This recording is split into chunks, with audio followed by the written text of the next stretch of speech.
मैंने बोला 2 मिनट के लिए, और मैं सिर्फ 2 मुद्दे उठा रही थी। एक तो सबसे पहले तो मैं विजय दिवस की याद में जितने भी शहीद सैनिक थे, जितने भी लोग थे जिन्होंने लड़ाई लड़ी, उनको नमन करना चाहती थी, जनता को नमन करना चाहती थी, तो जो दृढ़ होकर सेना के साथ खड़ी रही, नेतृत्व के साथ खड़ी रही, और इंदिरा जी को भी याद करना चाहती थी, जिनकी वजह से जिनके दृढ़ निर्णय लेने की क्षमता, उनके नेतृत्व में ये लड़ाई हम लड़े और जीते।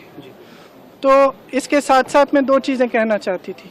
पहला ये कि आज बांग्लादेश में अत्याचार हो रहा है अल्पसंख्यकों के साथ। जो लड़ाई हमने लड़ी थी उस समय, वो किस चीज़ की लड़ाई थी? असूलों की लड़ाई थी।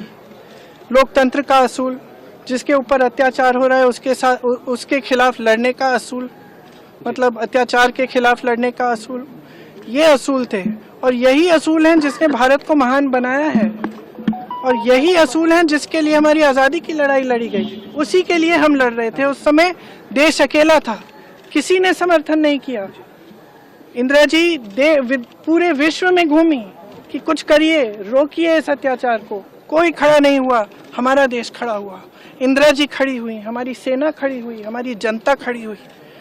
और मैं इस विषय में कहना चाह रही थी कि आज भी बांग्लादेश में आज अत्याचार हो रहा है हिंदुओं के खिलाफ, ईसाइयों के खिलाफ, अल्पसंख्यकों के खिलाफ। मैं सिर्फ ये कहना चाह रही थी कि हमारी सरकार आवाज़ उठाए, बांग्लादेश की सरकार से बात करे और उनको सुरक्षित रखने का काम करे। सबसे पहला मुद्दा ये था। दूसरा मुद्दा ये था कि आज सेना के हेडक्वार्टर से आज के दिन आप वो तस्वीर उतार रहे हैं जो वहाँ पे इतने समय से टंगी हुई है, जिसमें पाकिस्तान की सेना आत्मसमर्पण कर रही है भारतीय सेना के सामने।